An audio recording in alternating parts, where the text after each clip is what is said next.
Good morning, folks. Thanks for joining us on a Monday. Can't believe we're in November already. You'll hear that a good few times today, I'm sure.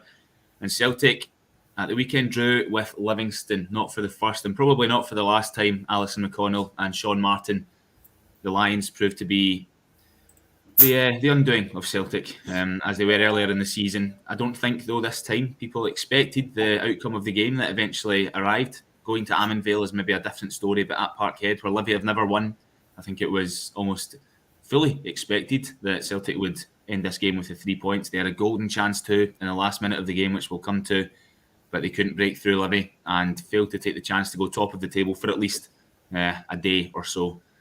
Sean, it was a day of frustration for Celtic. I think you probably agree with that, kind of compounded with what happened at the end. I think the kind of Celtic's penchant for fast starts went out the window, I think, on this occasion. And you said a golden chance near the end. Obviously, it was a penalty, you mean. But I was looking at the stats and stuff. Like they created 4 really good chances, if you want to go down the statistical route, and all 4 of them were in injury time in the second half. That perhaps suggests how much they toiled before that to break Livi down. And I think, Alison, you pointed out in your column today, everybody knew what Livingston were going to do when they came to Parkhead. Nobody was surprised that they sat and offered nothing going forward, but were quite happy the longer the game went on to just sit deeper and deeper. And that is the way that it worked out. Obviously they got the break when Celtic got a penalty and still managed not to score. So again, it's not even an anti-Livingston game, if you know what I mean. It was more Celtic just not being able to get over the line again, more than anything else, I would say. And again, it's almost ludicrous the amount of crosses that Celtic threw in against Livingston the first time at Ammanvale, which was 28 crosses. Yesterday at Parkhead was 37. And you're just thinking it was clearly not working. It was clearly something that Livingston were happy enough with in the first game.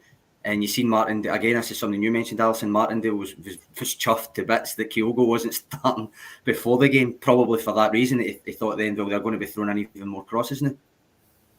Yeah, Alison, you referenced this in your column that's gone out this morning, that Kyogo, for whatever reason, didn't start the game, despite him being Celtic's most potent threat and has been all season, really. Why do you think that was the case? Was it a situation where you take Livingston lightly, a bit of complacency in this situation?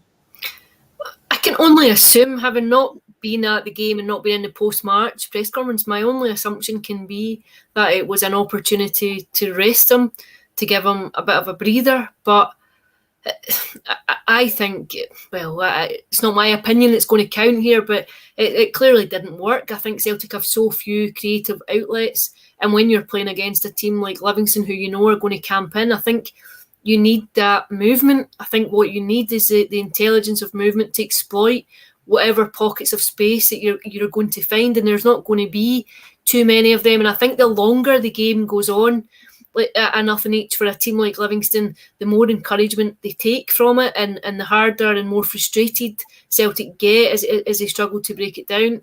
It's a baffling call for me. I would have to say that now. If he was fit and capable of starting, if he wasn't carrying any kind of knock at all, then I think it leaves you scratching your head. Be it on the wing or through the middle. Yeah, I think he's more effective through the middle. I think we can all agree that he's far more effective there, especially in a game like the one you saw on Saturday, because you know what's coming. You know how stodgy it's going to be. There were no surprises there. The penalty call, I'm baffled too. I understand that the reasons behind it, but I think if you've got someone who has converted penalties with some conviction in previous games, I think you stick with it until there's a reason to change it. And I think how costly it's going to be really depends now on the next few weeks. But the only thing I'll say is what you've seen this season is that the only thing you're going to expect from Celtic is the unexpected. It's a team that are going to surprise you at times. Shock might be a better word. But I think if you to pick this week and say, what's a game that Celtic are going to struggle in, you'd look at Hibs at Easter Road on Wednesday night and say, that'll be the game where if you're going to trip up, it's liable to be there. I think we sat here and discussed it on Friday morning, but I think Celtic should have enough to get beyond Livingston. I think 1 point from 6 in the 2 meetings this season is not good enough. I don't think it's a form of champions. I think if you have a genuine chance to go and stake a claim and put Rangers under pressure, you have to take it. It's as simple as that.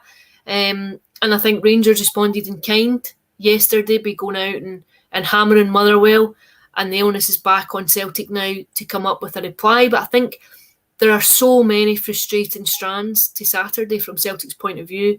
The missed opportunity to put Rangers under pressure, the dropping of 2 points, but again, just the buffering of the momentum that had been built up.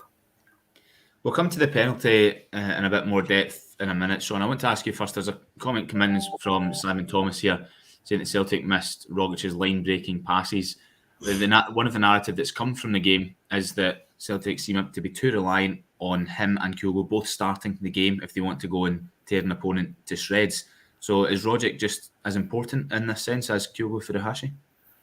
I don't know if he's just as important, but they did miss him, and he was certainly coming back to his best format. That 40 minutes that he got against Hibs was wonderful. The line-breaking passes, I mean, it would have been essentially getting through 2 full lines of players on Saturday. But yeah, they missed them. They did, of course they missed them. They were always going to miss them. I do think that, and I've already referenced this, when David Martindale saw that Kyogo wasn't starting, he must have, he was chuffed, but he must have realised that Jacky Marcus up front, plus no Kyogo, plus no Tom Rogic, meant that they were going to go wide and put crosses in the box, which to him would have been music to his ears, and it turned out that way as well. Let's talk about the penalty then. Ange Postecoglou took the responsibility on his shoulders at full time and said that he put Jacky Marcus on the spot kicks. Now, there could be debate really whether he said that to protect the boy or whether he has actually done it. Because Juranovic has scored 2 penalties from 2 this season, both great finishes. Jacky Marcus was a lethal penalty taker in Holland last season for Venlo. I think he scored 9 of his 26 or 7 that he scored overall were penalties, so he's pretty reliable from that. Quite often, though, when a player does make a mistake or makes an error of judgment, the manager will take the fall for it. So do you think that it was Ange Postecoglou's decision, Alison, to put Jacky Marcus on the penalties, or do you think in the moment here and there he has decided on the pitch, this is my ball? I'm not sure if anyone can answer that with any certainty. It's all speculation. My guess would be it does come from the manager, but I appreciate also what you're saying completely, and I think it happens often. I think what's said publicly and what's said privately are often 2 very different things. Whatever the circumstances around it, I think we can all agree it was a wrong decision. I don't think there's any ambiguity about that now. I just find that whoever's call it was an odd one. I think for me, Juranovic stays on them until he misses one, and then that's when you look to change it. I don't think you look to change something that's successful. I wonder about the pressure of the occasion for Jacky Marcus. A 0-0 stalemate, a 92nd minute penalty call. I just wonder about his state of mind going up to take it, just given the newness of him coming into the team, still trying to prove himself, being handed that responsibility. I think it was a weak penalty. I think it was a very poor effort. I wonder just about where he was mentally as he stood up to take it. And I'd love to hear what Juranovic thought of it. It doesn't really feel, Sean, like the time or the place to build a striker's confidence. Nonetheless, he's still the Celtic striker. He was still on the pitch, and if and I will take Ange's word for it that it's already worked out beforehand. Carl McGregor said it right away, and whether or not you think it's just protecting the fact that the guy missed, I would take him at face value and think that he's got a point there. Maybe he is the penalty taker, he just happened to not be on the park, and if that's the case, then I don't see a problem with him taking the penalty, whether Juranovic has scored 5 from 5 or 2 from 2. Nonetheless, it was a poor penalty, and that part is all on Jacky Marcus. I think at the end of the day, he stood up and took it. He could have passed it to Juranovic. Nobody would have been any the wiser apart from his teammates and his manager. He stood up and took it. He took a poor penalty, and unfortunately after that he also missed another decent chance. So it's just about how he bounces back from it next game now. David Turnbull's another name that's come from the game, that things need to be going Celtic's way for him to thrive. Alison, when the chips are down, nobody really is able to trust David Turnbull yet to say, right, this is my midfield, I'm going to grab it by the scruff of the neck and make sure this turns in Celtic's favour? I think you've seen in glimpses what he's capable of. I think we've seen goals from him. I think what Celtic maybe need at times, especially if Tom Roderick is out, is someone to dominate that area, to control the game, to boss the midfield, if you like, to create chances. I think Celtic have struggled in that element for a while. I think there's still an argument about another playmaker coming in, about someone just who has that creativity. I think you have to remember David Turnbull is still, I think he's relatively inexperienced in a Celtic context. I think you're only close now to him approaching a full year of being involved in and around the first team. The bulk of that has been in a team where they have been up against it. They have been swimming against the tide for results. I think last season he was probably one of the few who emerged with any credit. So I think it's a bit unfair to weigh him down with a 22-year-old and saying that you should be coming in now and running the show. I think there are more experienced players there and around, but I do think that area of the team is something that's worthy of consideration in the long term. I think Celtic could do with a playmaker, a creative type coming in. So is age, Alison, a big factor in that? Because he did have his injury, but he's not inexperienced anymore, David Turnbull. I suppose you look throughout the rest of the league, you had some young midfielders that were able to dominate. Lewis Ferguson does it now and again for Aberdeen. Ali McCann was capable of it at St Johnstone. I know they're not exactly the same type of players, but they were also young. I think it's a different mentality at Celtic. I think as a club, it's a different pressure, it's a different philosophy, it's a different culture. I think the demands, there's microscopic demands on players. I think that there's not nearly so much scrutiny. If Aberdeen, for example, can go on a run that stretches to 10 games without a win, it's not possible for that to happen at Celtic and for players and managers to survive because the culture around the club is so different. So I do think you have to factor that into the bigger picture when you're assessing his performances. I do think he's got more to offer. I do think that he could be dominating games more in the middle of the park, but I think he probably needs a bit of help too.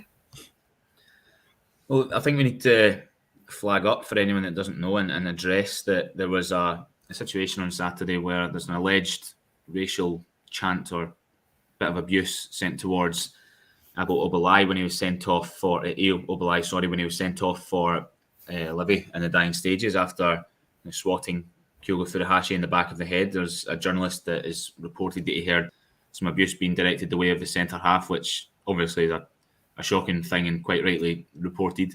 Sean, the club will investigate this, but it's given the current climate, and as always, it's important to ram home how unacceptable it is and what the ramifications should be. No, I think everybody should agree with that. I think that's a fair sentiment. I think obviously it is an allegation. The journalist, it should be noted, I think he was over from America, and every other tweet that day was a positive one.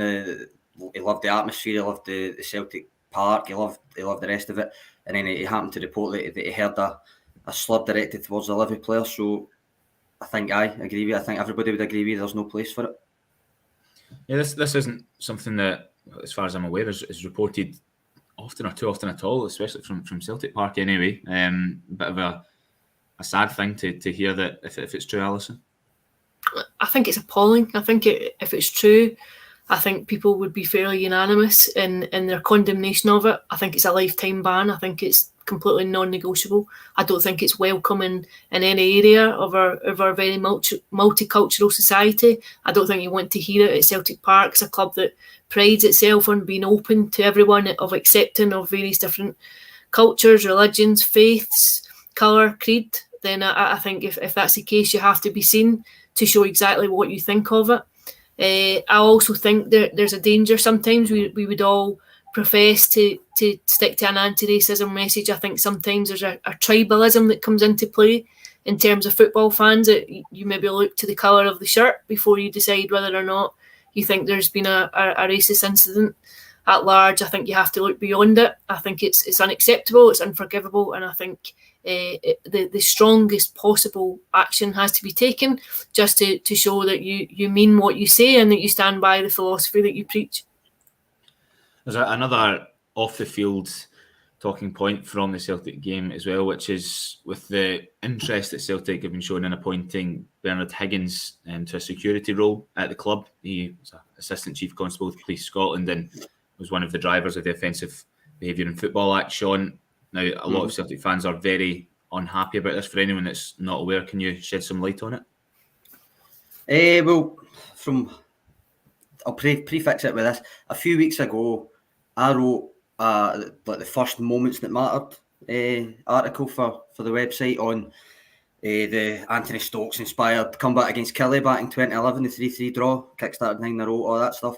And in that article, I mentioned that the match was played against the backdrop of protests against the ludicrous Offensive Behaviour at Football Act, which was then making its way through the legislature. And for Celtic, then 10 years on, almost exactly 10 years on from that game, to be reportedly looking to appoint one of the act's main instigators or drivers, as you put it, to a prominent club role, for me would be unforgivable. I can absolutely see why there was a protest and where it was coming from. I think it was a shambles. It is a shambles if they are looking to appoint. It's not even him personally, it's more what he represents as his role, and then for the club to be looking to appoint someone that was so ingrained with that act. I think it's a shambles. I think, unfortunately, it's also pretty much on brand for the current board. It's one of what you could say is a litany of out of touch decisions that they've made, whether it's recruitment stuff, modernising, all that stuff, or whether it's simply, quite frankly, not really getting the fan base that much. I think this is another one of those. And it was a silent protest during the game from the Green Brigade and some other fans that wanted to take part for the first how long? First 30 minutes, but it's not just the Green Brigade. There was a statement released before it explaining well why the opposition was there to the potential appointment of the Celtic Trust and Celtic Shared North Cuff Celtic. There was more than just the Green Brigade involved, which I think is important to note. But aye, it was for the first half hour, and then perhaps aptly it was Let the People Sing that they decided to end it with.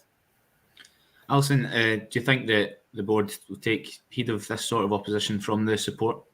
No, in a word, no. I think I don't think their influencer would like to be seen to be influenced. I may be wrong in that regard. I'm just going on previous evidence. I don't think I've seen anything that would encourage me to think that they would be influenced by it.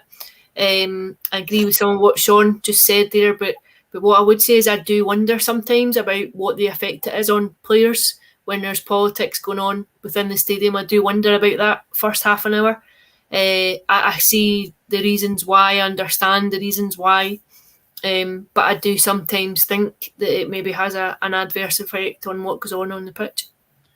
So we've got a commenter agreeing with you, Edward, saying that a petition maybe rather than a silent protest, which might affect the performance. I suppose it's just your preference and how you feel is the best way to get the point across if it's something you're particularly against. So, Sean, the frustration is clear to see after the result, because Celtic did have an opportunity to go top, albeit for a very short space of time. It was after the last international break that Celtic really turned things around. There's an international break coming after this weekend's games. Is that coming at a good time then for Celtic to press the reset button again, or is that a complete overreaction after one draw against Livingston? First of all, I would say I get the petition comment there, but the point of the silence was to reinforce that was what he was trying to do to fight a part of what Bernard Higgins' remit was, if you know what I mean. So I think the silence was justified, if you know what I mean. It was. Yeah, I get what they're saying about petitions and stuff, but I think that was kind of the point. The silence was the point. Anyway, about the result, I think I agree with you. I think that you're almost back to square one, which was like before the Hibs game. There's now the 4-point buffer again. You've also got Rangers probably looking more confident than they were before it. Still think they can be got at. They've still conceded first a hell of a lot this season, Rangers, but you're still in a position where you're now looking for them to slip up again and Celtic to basically, as Alison put it, every game's a must-win again now. Well, it's Dundee for Celtic, Alison, this weekend. Plenty of time for us to have have a proper chat about that throughout the week. But it's a very winnable game. But I suppose that's what a lot of people have thought about Livi as well. But the momentum has been, it's Celtic have stumbled here. I think anything other than a win against Dundee, and it'd be falling flat on their faces. Absolutely, I think that's how every game will be framed now, because the reality is that you simply cannot afford to lose further ground now. I think Celtic can consider themselves fortunate that it is only 4 points when you look at the amount of points that have been dropped in the opening stages of this campaign. I think you have to welcome the fact that it is only 4 points, because I think in other times they could have been out. They could have been out of it by now. So I think every game now comes with an additional element of pressure. I think the expectation is always on Celtic to win, but now what you have just creeping at your neck is the fact that if you slip, then it's incredibly costly. So I think the frustrating thing is that Celtic had recovered from that position already and now have put themselves back into it. I think it's a sore one for them to take. I think the weekend will be a sore one for them to take.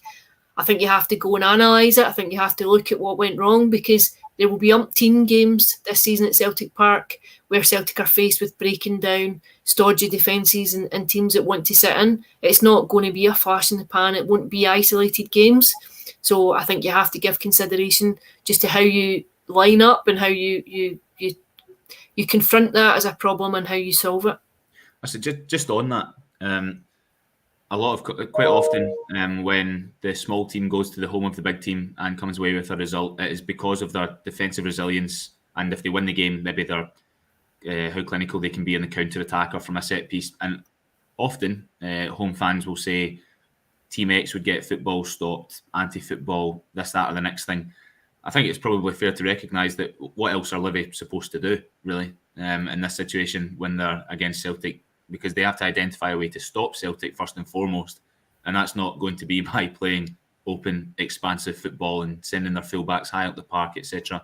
Sean, so when Celtic are stifled by a team, or any big team is stifled by a smaller team, they have to do it in the way that they see as most effective and not just try and take on the home team at their own game. I don't think anybody's blaming Livi. I mean, it's not nice to watch, obviously, but I mean, as I referenced at the start, Alison, you put it in your column. Everybody knew what they were going to do when they came. It's very obvious. They've already done it and beat Celtic this season on a smaller pitch.